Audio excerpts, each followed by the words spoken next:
मेरे मन मंदिर में विराजमान सद्गुरुदेव जी, मंचासीन उन्नीस संत समाज, सत्संग प्रेमी बंधुओं, सत्य भक्ति के स्रोत माताओं बहनों एवं दूर दराज से आए हुए हमारे सत्संग प्रेमी बंधुओं, काफी देर से हमारे संतों के द्वारा भजन एवं विचार सुन रहे हैं। आइए एक बार ऐसा प्रयास करें, आप लोग भी गाएं और सुनाएं। तुम ही हो माता पिता, तुम ही हो बंधु सखा, तुम ही हो माता पिता, तुम ही हो बंधु सखा, तुम ही हो माता पिता, तुम ही हो बंधु सखा, तुम ही हो माता पिता, तुम ही हो बंधु सखा, तुम ही हो साथी, तुम ही सहारे,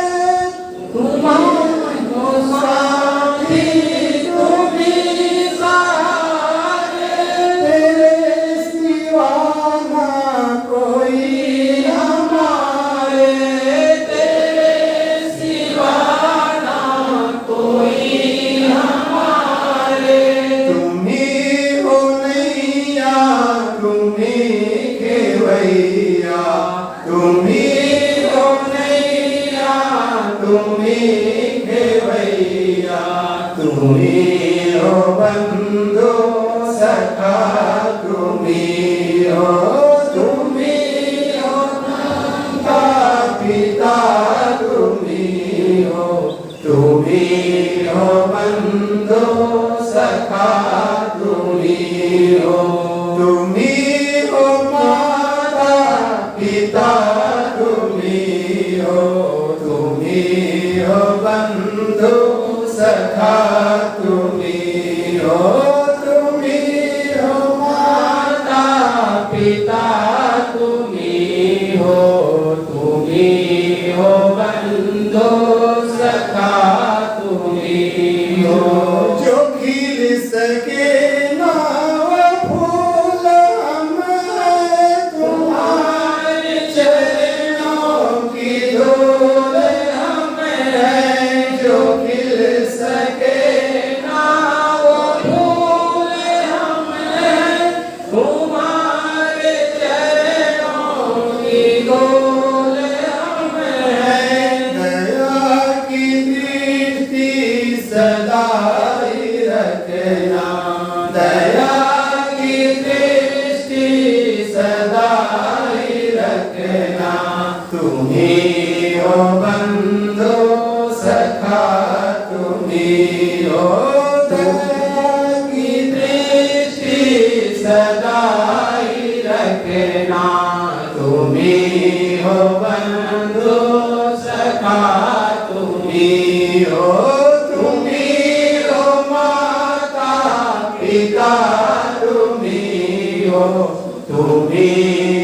बंधु सखा, तुम ही हो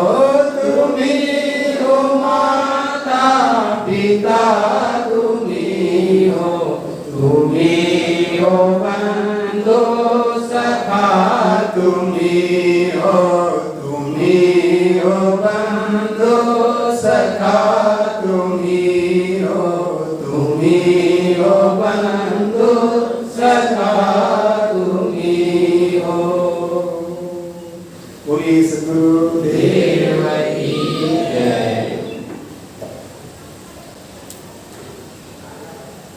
कितना सुंदर हृदय स्पर्शी भजन सद्गुरु के चरणों में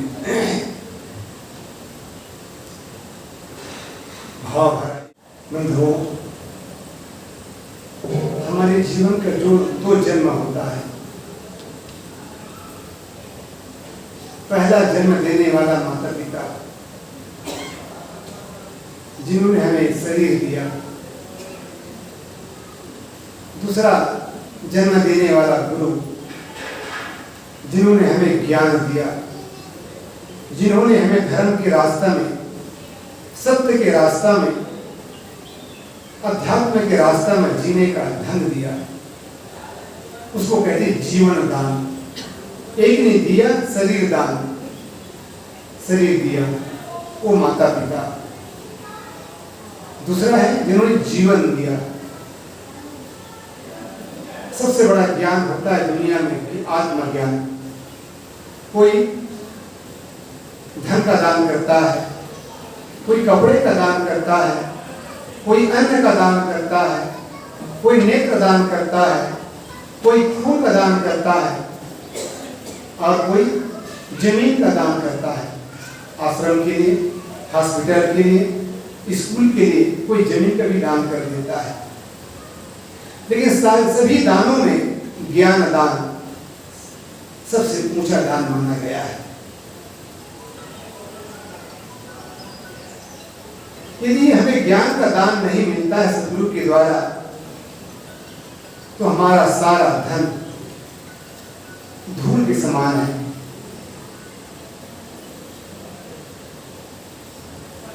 अर्ब खरबले दर्ब है, उदय अस्तलो राज, भक्ति महातम नातुले, ई सब कौने काज। सारी संपदा का मालिक, सारे ऐश्वर्यों का राज या राजा यदि हम बने भी जाते हैं और जीवन में यदि गुरु भक्ति नहीं आती है, हमारा सर, हमारा मस्तक, हमारा हृदय गुरु के चरणों में जब तक नहीं झुकता है, तब तक जीवन का शुरुआत नहीं होती है। इसलिए कहते हैं गुरु बिना जीवन शुरू नहीं होता है। राम कृष्ण से को बड़ा उन्होंने दो गुरु की, तीन लोग के वेधनी गुरु आगे आगे। जिसको हम जगत के मालिक कहते हैं, जगत के कर्ता धर्ता कहते हैं, उस रामचंद्र जी के तीन गुरु थे। जिसको हम ब्रह्मांड नायक कहते हैं, उस महाराज कृष्ण के भी तीन गुरु थे। उनको क्या जरूरत थी गुरु करने का? वो तो तीन लोग के मालिक थे, ब्रह्मांड नायक कहा जाते हैं। क्रांतिकारी, जिन्होंने बड़े बड़े असुरों को मार करके हजारों लोगों को कैद से छुड़ाया था। उसको क्या जरूरत थी? लेकिन नहीं, गुरु बिना भाव नीति तरे न कोई, जो बिरंची शंकर सम होई। गुरु की बखान गोस्वामी जी ने कहा है, गुरु की बखान राम ने गाया है, गुरु की बखान, गुरु की भक्ति कृष्ण ने भी कहा है। सारे महापुरुषों ने गुरु की बखान की है, गुरु के चरणों में अपना सिर झुकाया है। इसलिए यदि हमारे जीवन में गुरु नहीं होते तो आज हमारा जीवन कैसा होता? आप सब देख रहे हैं अपने नजरों से, जो साधु संतों से जुड़ा नहीं है, जो कोई आश्रम में नहीं जाता है, कोई धर्म से रिश्ता नहीं जोड़ा है, आज उसका जीवन देखिए कितना बदतर जीवन है। एक पशु को कहने में शर्म नहीं, लेकिन इंसान को इंसान कहने में शर्म लगता है। किसी ने बहुत सुंदर कहा है, कुत्ता और आदमी में अंतर क्या है? एक बार मैं इस पर कहा भी था, समय नहीं, इस पर ज्यादा नहीं कहूंगा। लेकिन कहने वाला कहता, भैया कुत्ता और आदमी में क्या अंतर है? यदि कुत्ता को आप शराब पिला दीजिए, कुत्ता को मावा खिला दीजिए, तो कभी इंसान नहीं बन सकता है। यदि वो वैसे खाता नहीं, शराब भी नहीं पीता है, मावा भी नहीं खाता है, लेकिन यदि उसको खिला भी दिया जाए तो कभी वो इंसान नहीं बन सकता है। लेकिन इंसान को दारू पिला दीजिए, तंबाकू खिला दीजिए और जितने भी नशा को खिला दीजिए, वो आदमी से जानवर बन जाएगा। लेकिन कभी पशु इंसान नहीं बन सकता है। क्यों? क्योंकि मनुष्य में संभावनाएं हैं। ये सच है कि पशु मनुष्य नहीं बन सकता, लेकिन मनुष्य पशु बन सकता है और मनुष्य और इंसान से भगवान भी बन सकता है। क्योंकि जिसको हम राम मानते हैं, जिसको हम कृष्ण मानते हैं, जिसको हम कबीर और बुद्ध मानते हैं, वो भी कौन थे? वो भी एक इंसान था। संकल्प हो हमारा इंसान हम बनेंगे, संकल्प हो हमारा इंसान हम बनेंगे, इंसान बन गए तो भगवान भी बनेंगे, संकल्प हो हमारा इंसान हम बनेंगे। आज तक जिन्होंने भगवान बनाया है वो संकल्प के माध्यम से। भक्ति में दम है तो भगवान हमसे दूर नहीं, भक्ति में दम है तो भगवान हमसे दूर नहीं, पंखों में दम है तो आकाश हमसे दूर नहीं, प्रार्थना में बल है तो परमात्मा हमसे दूर नहीं। क्या भगवान हमसे दूर है? भगवान हमसे दूर नहीं बनता, सद्गुरु हमसे दूर नहीं है, कल्याण हमसे दूर नहीं है, शांति हमसे दूर नहीं है। बस हमारी शक्ति, हमारी भक्ति में शक्ति नहीं है, हमारे दामन में, हमारे दिल में ताकत नहीं है कि वो भक्ति कर सके जिन्होंने मीरा ने की थी, जो सबरी ने किया था, जो रैदास ने किया था, जो तुलसीदास ने किया था, जो कबीर ने किया था, जो बुद्ध ने किया था। आज वो भी एक नन्हा सा बच्चा था जिस धरती में खेला करता था। उनको गुरु मिल गए और वो गुरु उनके जीवन को शुरुआत कर दिया। आवश्यकता है हम अपने जीवन में उस गुरु के ज्ञान को उद्घाटित करने का, भक्ति का दीपक जलाने का, ज्ञान का दीपक जलाओ तो सद्गुरु का साक्षात्कार होगा, परमात्मा का साक्षात्कार होगा। इसलिए कहते हैं जाको सद्गुरु ना मिला व्याकुल दमती थाए, आंख न सूझे बावरा घर घर। आज आदमी का भटकने का कारण क्या है? मनुष्य को ज्ञान भी मिल रहा है लेकिन आज भी आदमी भटक रहा है। क्यों? जीवन में ज्ञान का अमल नहीं है। बड़े बड़े पढ़े लिखे लोग भी आज जंतर मंत्र के नाम पर, दोहरा तावीज के नाम पर, भभूत के नाम पर और पता नहीं क्या क्या, हाथ कोई हाथ दिखा रहा है, कोई और कुछ दिखा रहे हैं, भटक रहे हैं। आदमी गुरु के ज्ञान पर विश्वास नहीं है।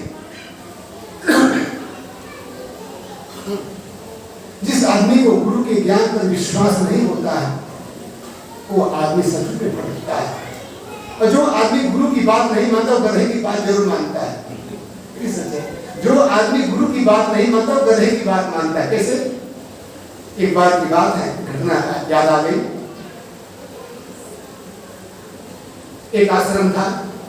आश्रम गांव से बहुत दूर में था, लगभग 1 किलोमीटर दूर में आश्रम था। आश्रम में संत रहा करते थे, एक दो संत थे। उनकी अभी बहुत छोटी थी। बहुत दूर से रविवार का दिन था, पूनम का दिन था।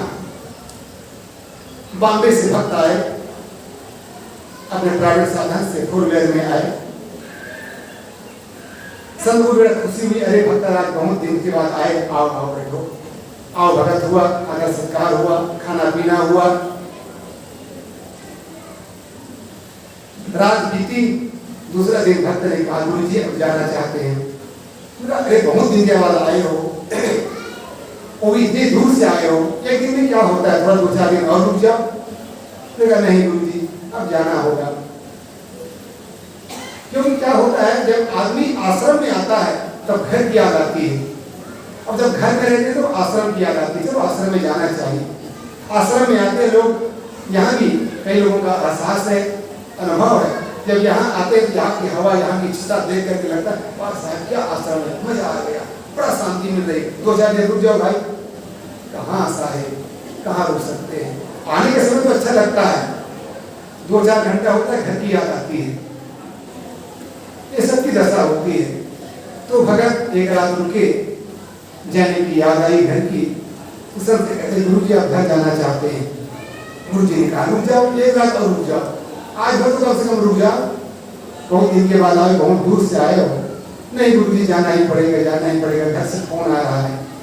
अब गुरु जी ने कहा भाई बहुत जिद कर रहे हैं, चले जाओ, ठीक है, रोक जाने वाले को कौन रोक सकता है, जाने वाले को रोक नहीं सकते हैं और रुकने वाले को भगा नहीं सकते हैं। आपकी जाने की इच्छा तो चली जाएगी। गुरु जी से विदाई दिया, आशीर्वाद लिया और चले गए। 1 किलोमीटर ही गए, आश्रम से थोड़ा दूर गए, देखते क्या एक गधा था, वही उसी रास्ते में लोटपोट कर रहा था धूल में।